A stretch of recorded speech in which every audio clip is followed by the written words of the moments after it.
vou trazer aqui algumas dessas informações, gente. Então, quem está acompanhando aí, acho que tem alguns dados que são muito importantes a gente apresentar, porque são bem estruturais sobre as transformações que está passando a nossa região aqui do Grande ABC.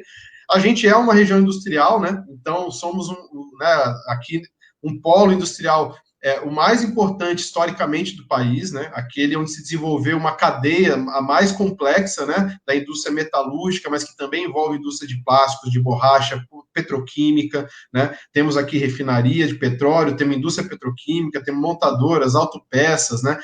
Indústria de pneus, então toda uma rede, né?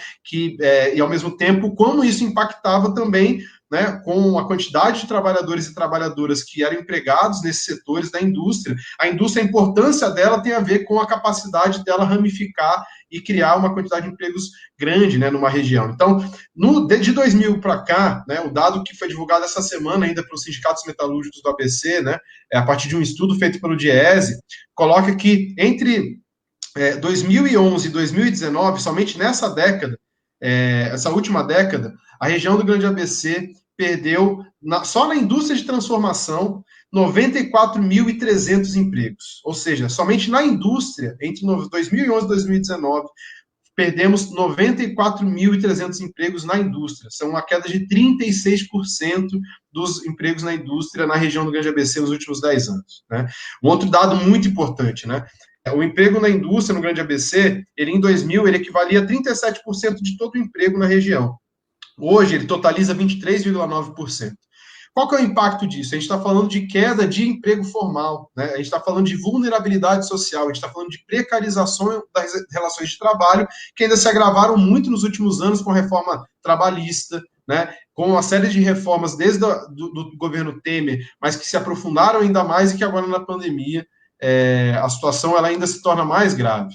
Né? Um outro dado importante, né, que para a gente ver como é profunda essa transformação e como ela impacta, em especial, e ela agrava as desigualdades, né, é a gente colocar o tema das mulheres, a presença das mulheres na indústria. Né? Então, a gente teve entre 2000 e 2013, né, com a expansão da economia, né, e ao mesmo tempo com a expansão da indústria ou da atividade industrial no país, né, a gente teve um aumento da presença feminina no emprego na indústria de transformação, né? Então, houve aí um acréscimo de 24 mil postos de trabalho de mulheres, né? De mulheres que passaram a ser empregadas entre 2000 e 2013 na indústria, né? Um crescimento de 60%.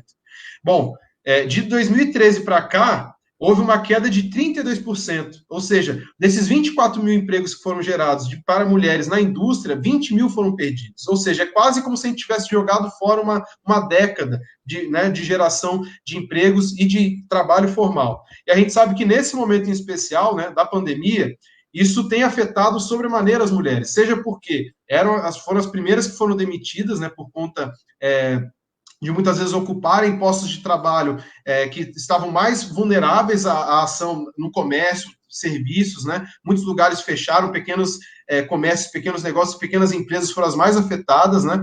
E a gente tem agora um outro drama, que são as mulheres que estão ainda empregadas, mas que, por exemplo, tiveram filhos recentemente e que a licença maternidade acaba. Nós não temos ainda, né, em funcionamento as creches, as escolas de educação infantil, corretamente não temos, porque a gente não está ainda no momento onde é possível garantir segurança e protocolo de segurança para retornar. Isso causaria um adoecimento em massa, um colapso no sistema de saúde aqui na região do ABC. Inclusive, saiu um dado essa semana que comprova isso, né? O quanto foi importante não ter as aulas, porque diminuiu pela metade, Bruno.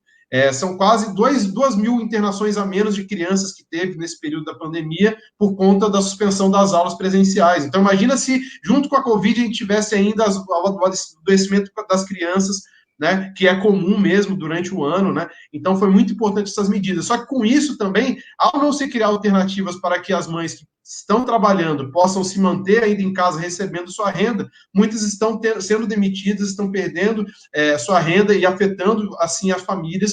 Então, as mulheres numa situação de vulnerabilidade muito grande. E, por fim, né, o impacto que isso tem na renda da região, né? Então, a gente está falando aí, né, que metade, né, das famílias na região do Grande ABC tiveram uma redução da renda desde o início da pandemia, né?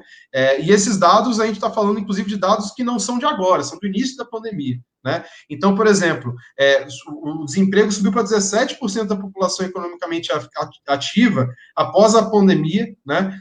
Então, assim, se antes nós tínhamos 12% de desemprego, depois da pandemia a gente atingiu 17% de desemprego aqui na região do Grande ABC, né?